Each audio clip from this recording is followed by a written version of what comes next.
My name is Aimee Goodier. I'm from right outside of New Orleans, Louisiana.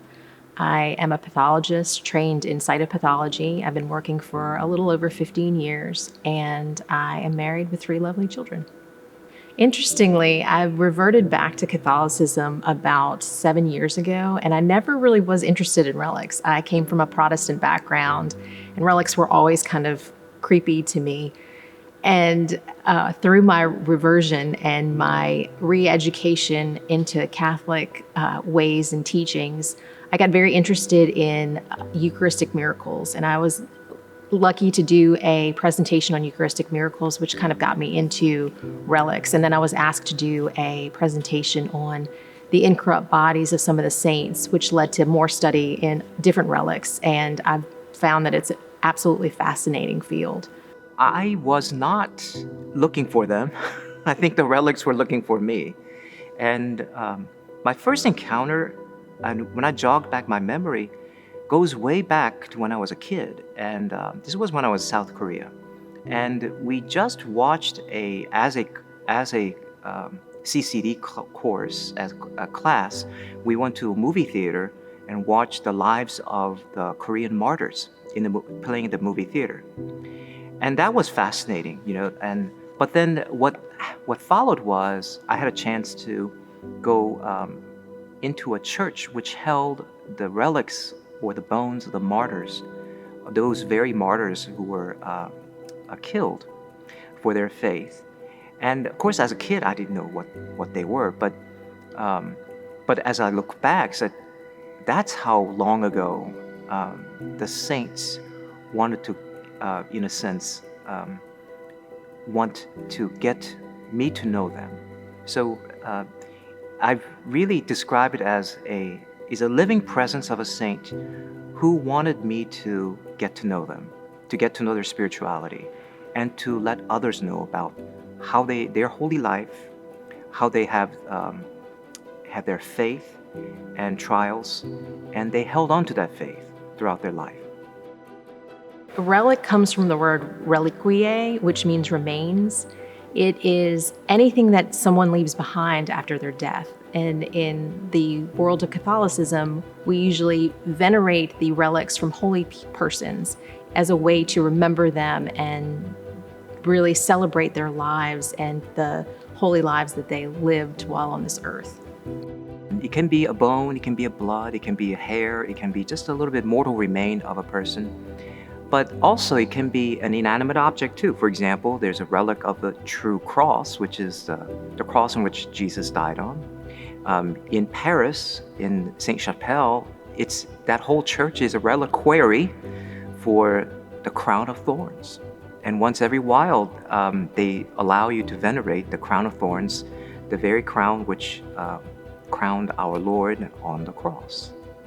So it's relic is in a sense, it's a presence of, if it's a person, it's a presence of a person. And we believe, because Catholics, we believe in the resurrection and life. These are not just dead objects, but these are just a living presence of the person that we held so in high esteem. So there's 3 classes, and the first class would be the actual mortal remains of the saint. So it would be that bone, the flesh, the blood, the hair, the nail clippings even. And the second class is an object perhaps, or even a vestment or clothing that a saint used. It could be their habit, it could be their breviary, or a rosary they prayed with. But sometimes it is second classes created by touching something, for example, a cloth that wrapped around the bones of the remains of the saint. That can be a second class relic. Then we go to the third class, is anytime an object is touched to the first class or second class is considered a third class relic. So oftentimes people would take their clothing, their rosary or their medals and touch it to the first class relic, and that becomes a third class relic. I think relics hit people differently. I think for most people, it's a way for them to remain faithful and to really look outside of the natural world into the supernatural and feel that connection with God, to kind of remember that there really is more out there than what we see here. I think most miracles are God kind of reaching humanity and reminding them that He really does exist, that there is supernatural, there are supernatural beings out there that go beyond our understanding, and we need to realize that in order to truly believe in a God who is transcendent. I remember when I got the message from Assisi that the Bishop of Assisi has granted us first-class relic of Blessed Carlo Acutis. This is a relatively modern saint, and who died at the age of 15 from leukemia, and he's been an inspiration for our young people all across the world because he was into stuff that our teenagers are into, playing computer games, PlayStations, creating websites, and very savvy, but also loved to play soccer, different sports that all of us teenagers would get into. When we got the message that the Assisi was giving us a relic of Carlo, you had to think, why is this a saint coming to us? And it really kind of spurred then us to explore his life. We got to, all of the entire school got to learn about his life and about what made him a saint. Why was he holy? He did ordinary things, but had a great extraordinary faith, who led his fallen away Catholic parents back to church, back to believing in the Christ, in the Eucharist, about praying the Rosary because he had such an intense relationship with the Blessed Mother. It almost kind of spurred a fire in the entire school for us. I think that's the effect a physical presence of a saint through a relic has on us. In the long past, in the history of our Catholic Church, it goes back as far as St. Polycarp in 156, when he was burned at the stake, and they had written this beautiful documentary of what they did, because the faithful collected all his bones, and they said this is finer than any precious jewels or gold, and they placed it in a tomb, and they celebrated his birth to heaven, or birth to martyrdom, as a date of the martyrdom. And that's where we began our feast days for the saints. And this practice of venerating the martyrs began so long ago. But really, the relics are really, when you think about it, when the woman with the hemorrhage, she said to herself, if I just touch the hem of his clothing, I'll be healed. And it was just Jesus's clothes, his ordinary clothes, and she was healed. And in Acts of the Apostles, we know that disciples, for example, St. Peter had a shadow cast. And these people would if I just be in his shadow, I will be healed. And they did, they were healed. With St. Paul, people would bring their handkerchiefs and different little clothing articles, it would touch to his clothing, and they will be healed. So this is not an unusual thing for the church. Many of the relics that have been recovered have some sort of miraculous capability where through the relic people have claimed to be healed of illnesses or have found some sort of inner peace. They find that these relics have helped them to overcome situations and things at the intercession of the saint who the relic belonged to. One of our parishioners, for some reason, had in their family a relic of the St. Margaret Mary Alacoque. And someone had, a young person had contracted cancer. And so this family entrusted that relic to that person suffering from cancer. That physical presence of that saint was a reassurance to that person going through the cancer that God is with them. This saint, Saint Margaret Mary Alacoque, who has been through many trials, is going to be like a Simon of Cyrene, helping carry that heavy spiritual burden for them as they teach them how to walk these trials. A wonderful miracle is that that person is cleared of cancer for recently, and so has given back that relic to the family, and that family has now donated that relic to us. So we will have them displayed here in church as well, as a testament that saints are living and saints are helping. They're not dead objects. They're desiring to help us in any way they can. People should realize that we're not venerating the relic itself, but we're venerating the saint who owned the relic, the saint who produced the relic, and that in venerating that saint and in taking into account how that saint lived their lives, we are using that to increase our faith to be able to live more like Jesus and become closer to God. It's not so much about the material relic, it's about the miracle that happens from God through the relic. And that's what we find so fascinating. It's a way for us to remember who really is in charge of the universe and who really is the one who can walk on water and who can heal the sick and forgive sins. He can also make bodies incorrupt for months, and he can also perform miracles through the lives of his followers. I think that's kind of what people need to remember about relics. My first or second year in a seminary, my sister and my mom and I went to France. And there we went to Lisieux, France, where St. Therese of Lisieux was. And there was her bone right there. And I was able to pray with that. And of course, I still didn't understand this venerating the relics yet. But we went from there to Paris, which held the mortal remains of St. Catherine Labouré, who was incorrupt. And I had to learn about what incorrupt meant. But then St. Vincent de Paul was there as well. His heart, incorrupt heart, was displayed in that chapel of St. Catherine Labouré. We drove down to Nevers, France, where St. Bernadette of Lourdes, her body was incorrupt. I got to see how, understand, you can actually have a saint who looks like they're just sleeping, and that's a relic.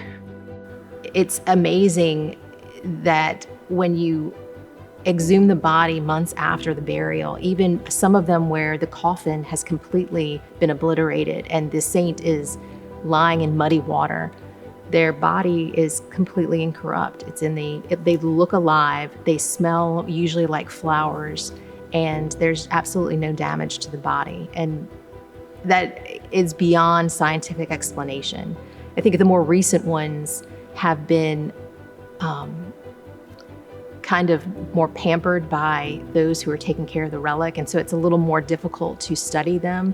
But the ones that are kind of the older ones, the reports of how long they survived in natural conditions is just phenomenal. Council of Trent emphasized how important these relics are, but at the same time also began to put in steps to prohibit the sale of these sacred objects, of the remains of the saints and of the holy places. And so enshrined in our canon law is that you cannot sell, of course, relics, and also their authenticity has to be proven. So it's usually Vatican who would issue a authentication paper or documents for particular relics. You'll notice that whenever a priest goes up, the first action they do at the altar when the Mass begins is that they kiss the altar. The practice comes from the fact that there are normally relics of the martyrs present in that altar. So they're actually kissing the relics. I guess it's a prayer, because may I, as I kiss and venerate this relic of a martyr, may I also give up my life courageously as they did. And it's a very touching and very powerful prayer for priests, because they also become, in a sense, another Christ on that altar. And these martyrs have done it so beautifully, and they want to imitate that. And so it's a reminder to the priests that not only the priests, but all the faithful who are participating in the Mass, this is time for them to make a gift of themselves to Jesus, just as Jesus gave himself for us, and as it's going to happen right at the altar. We have now relics of Mother Teresa that is in the altar. That's her, I believe that's her hair. That's in the main altar. We have the relic of Saint John Neumann, a Redemptor saint. That's in the chapel side altar. And I think it's credited because to Father Mike Schatzley, who was formerly a Redemptorist. He's a Redemptor saint. And then when you walk along the walls of our church, you will find the hair of Blessed Carlo Acutis, the 15-year-old saint. You'll find the bone of Saint John Vianney, which is the patron saint of all the parish priests. You'll find the bone of Blessed Francis Xavier Silos, another Redemptorist saint. You'll find a recent gift from Father Charbel through his sister, a Saint Charbel, a Lebanese monk saint's first-class relic, or the bone, along the wall. And then we have Saint Faustina Kowalska, her bone, Saint Therese of Lisieux, her bone, and then Maria Goretti's bone, Margaret Mary Alacoque's bone. So these, and then relic of the True Cross. These are the first-class relics of the saints that we have here in the church. There was a little advertisement that there's a 100-city tour of St. Jude the Apostle's relic, his forearm, which is housed in a basilica in Rome. And I think because the basilica, it's in need of repairs and renovations, and this was one of the ways, I guess, for the basilica to get some help from American friends. And so many, of course, here in America and all over the world, depend on St. Jude for the impossible cases. And he is so well known as the advocate for impossible cases. He's one of the 12 disciples, or the apostles, and not much is written about St. Jude, but his fame is because of the fact that he is so efficacious when you ask St. Jude for help. And so one of our parishioners noticed that there was a 100-city tour, and she herself contacted the tour and see, is there any possibility that it's coming to Louisiana? And the answer was negative. And then for some reason, they decided to, if you want to host, you can host. And so I thought that was a little wink from St. Jude.